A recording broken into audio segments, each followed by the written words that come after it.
नमस्कार, स्वागत है आपका। आप देख रहे हैं द न्यूज और मैं रानी गुप्ता आपके साथ। बड़ी खबर सामने आ रही है। आपको बता दें कि केंद्रीय गृह मंत्री अमित शाह ने बड़ा ऐलान किया है और उन्होंने दावा करते हुए कहा है कि कर्नाटका विधानसभा चुनाव में बीजेपी को पूर्ण बहुमत मिलेगा और बीजेपी की सरकार ही कर्नाटका में बनेगी। इसी के साथ ही उन्होंने राहुल गांधी पर भी जमकर हमला बोला है। उनका कहना है कि कानून से ऊपर कोई भी नहीं है। कुछ लोग अपने आप को कानून से ऊपर समझते हैं। इस दौरान देखने को मिला कि केंद्रीय गृह मंत्री अमित शाह ने केजरीवाल और ममता बनर्जी पर भी जमकर निशाना साधा है।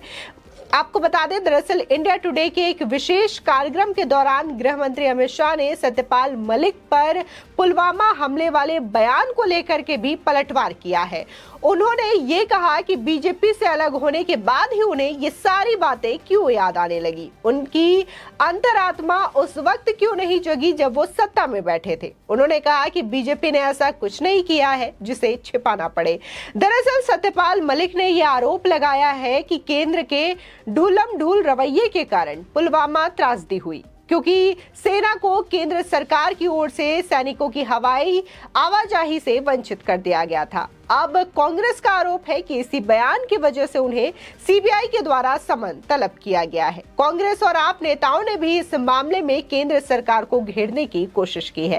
इस पर गृह मंत्री अमित शाह ने कहा कि सत्यपाल मलिक को भेजा गया समन सीबीआई की ओर से था, न कि केंद्र सरकार की ओर से है। सीबीआई पहले भी उन्हें 2 या 3 बार तलब कर चुकी है। वो बस ऐसे बयान देकर जनता को भ्रम में डालने की कोशिश कर रहे हैं। साथ ही उन्होंने कहा कि सत्ता में न होने पर ही अंतरात्मा क्यों जागी जा रही है उनकी। आपको बता दें कि अमित शाह ने कहा कि पार्टी ना तो गुजरात मॉडल, ना कर्नाटका, ना कोई मॉडल से चलती है। हम मुद्दों के आधार पर उम्मीदवारों में बदलाव करते हैं।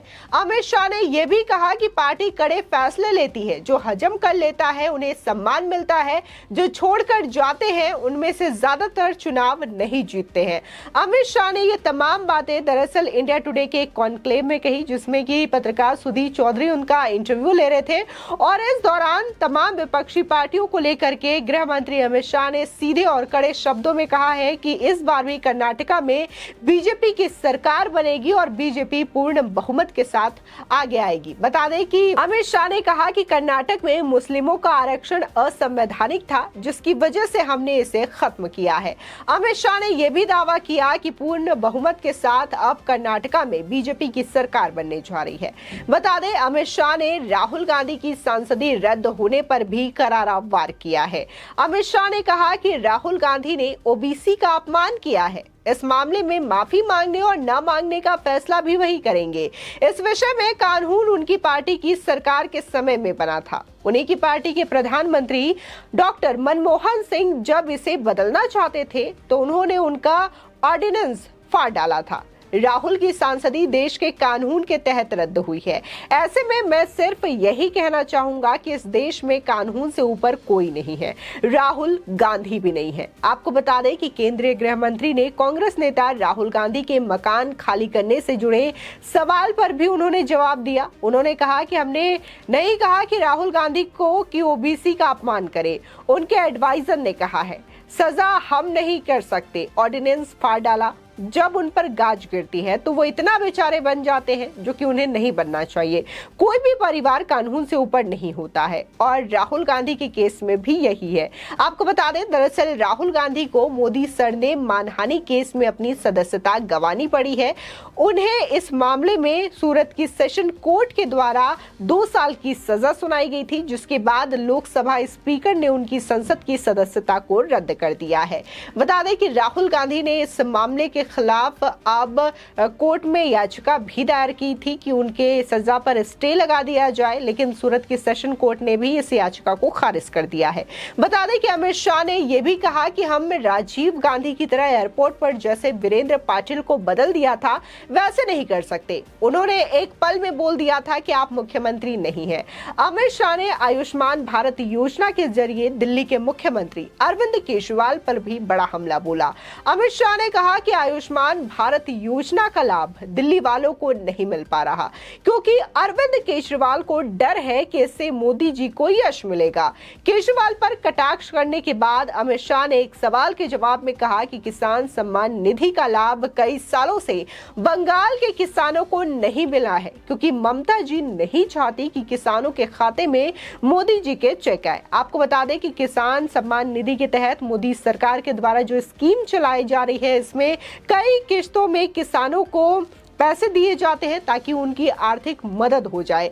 लेकिन बंगाल में ये जो योजना है वो किसानों पर लागू नहीं की जा रही है, और शायद इसी को लेकर के इस तरीके से कटाक्ष किया गया है कि ममता बनर्जी जो है वो ये नहीं चाहती कि उनके किसानों को मोदी जी के द्वारा दिए गए चेक पहुंचे। तो वही आयुष्मान भारत योजना को लेकर के भी अरविंद केजरीवाल पर बड़ा हमला बोला अमित शाह के द्वारा, क्योंकि लगातार दिल्ली में देखने को मिलता है कि अरविंद केजरीवाल अपने हेल्थ मॉडल को लेकर के ढिंडोरा पीटते हुए नजर आते हैं, और उनका कहना होता है कि दिल्ली में उन्होंने तमाम चीजें सस्ती कर दी है, खासकर मोहल्ला क्लिनिक जो उनका मॉडल है, इसकी तमाम लोग फायदा उठाने के लिए बाहर से आते हैं, चाहे फिर वो यूपी के हो, बिहार से हो, उत्तराखंड से हो, ऐसा उनका कहना है। और अरविंद केजरीवाल तो ये तक कहते हैं कि जो उन्होंने सुविधाएं दी है इसका लाभ उठा करके लोग आते हैं, इलाज करवाते हैं और वापस चले जाते हैं। लेकिन आयुष्मान भारत पर अगर हम नजर डालें, प्रधानमंत्री मोदी के द्वारा जो स्कीम चलाई जा रही है, तो ये ऑलरेडी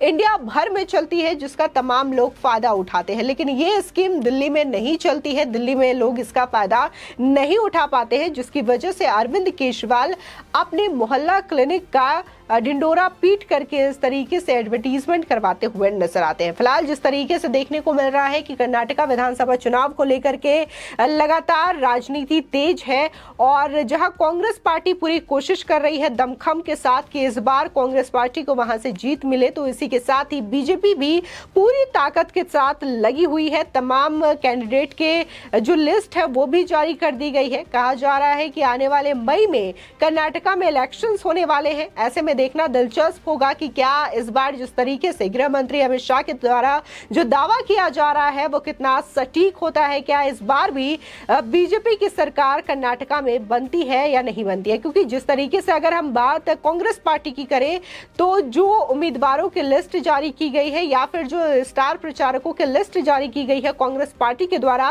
तो इसको लेकर के कांग्रेस पार्टी पहले ही लोगों के निशाने पर आ गई है। दरअसल कांग्रेस पार्टी ने इमरान प्रतापगढ़ी के नाम को भी इस लिस्ट में शुमार किया है, जिसमें स्टार प्रचारकों के कई सारे नाम शामिल हैं। यानी कि इमरान प्रतापगढ़ी कर्नाटका विधानसभा में कांग्रेस के स्टार प्रचारक के रूप में शुमार है। और इस बीच इमरान प्रतापगढ़ी के कई सारे वीडियो सामने आए हैं, जिसमें कि वो यूपी के माफिया अतीक अहमद के कसीदे और तारीफें पढ़ते हुए नजर आते हैं। और ये जो वीडियो है काफी ज्यादा सोशल मीडिया पर वायरल भी हो रही है और कांग्रेस की जम करके किरकिरी भी हो रही है, क्योंकि पहले ही कांग्रेस का एक जो पार्षद का उम्मीदवार था यूपी से, उसने बकायदा माफिया अतीक अहमद को भारत रत्न देने की बात कही थी, उसके कब्र पर तिरंगा चढ़ा करके तिरंगे का अपमान किया था।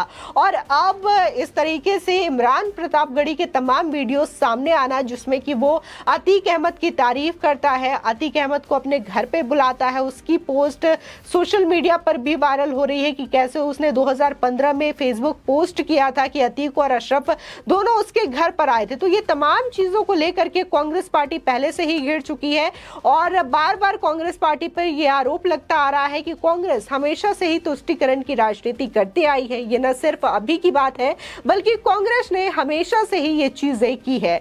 तो देखना होगा कि क्या अमित शाह जो दावा कर रहे हैं कि उन्हें बम्पर बहुमत मिलेगा कर्नाटक के इलेक्शन में, तो ये आने वाला समय बताएगा जब कर्नाटका में इलेक्शन होंगे। फिलहाल इस खबर को लेकर के आपकी क्या राय है, हमारे कमेंट सेक्शन में जरूर बताएं। आगे की और भी अपडेट के लिए चैनल को सब्सक्राइब करना ना भूलें।